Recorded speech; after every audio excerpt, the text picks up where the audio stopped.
एक बार चीमता और चीमती गुफा में आराम फरमा रहे थे। इतने में एक कुत्ता आया और गुफा के दरवाजे पे खड़ा होके बोला, ओ चीमता माँ के लोमड़े, बाहर निकल। कुत्ते के बीच चीमता खामोश रहा, कुछ नहीं बोला। कुत्ते ने फिर गाली दी, बहन के लौड़े साले, बाहर निकल, अंदर क्या मासूम दबा रहा है। चीमता फिर कुछ न बोला। ये देख के चीमती को गुस्सा आ गया और उसने चीमता को कहा, कमाल करते हो आप भी, जंगल के सबसे फुर्तीले जानवर होकर भी आपको एक कुत्ता गालियां दे रहा है। चीमता समझाते हुए बोला, वो पागल है, तो चुप करके बैठ जा। चीमती नाराज होते हुए बोली, नहीं, आप मेरे पति हो, आपको वो गालियां दे मैं बर्दाश्त नहीं कर सकती। चीमता ने फिर समझाते हुए कहा, कुत्ता है वो, उसको भौंकने दे, भौंक के चला जाएगा।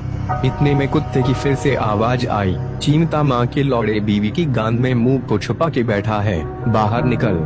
बस ये सुनते ही चीमती का दिमाग हिल गया। वो बाहर आ गई। उसके बाहर आते ही कुत्ता उसको देख के भाग गया।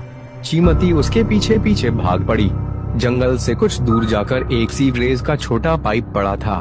भागते भागते कुत्ता उसके अंदर घुस गया। चीमती ने बिना कुछ सोचे समझे उस पाइप के अंदर घुस गई। अब कुत्ता पतला था, वो पाइप के नीचे से निकल गया, लेकिन चीमती का मुंह फंस गया अंदर। इतने में कुत्ता पीछे से आया और चीमती के ऊपर चढ़ के उसको चुम्बने लगा गया।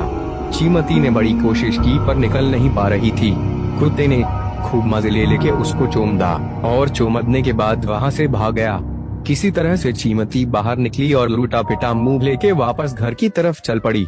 जैसे ही वह घर के अंदर घुसी, चीमता ने उसको देखते ही पूछा, मारवा आई गांड। चीमती ने हैरान होकर पूछा, आपको कैसे पता?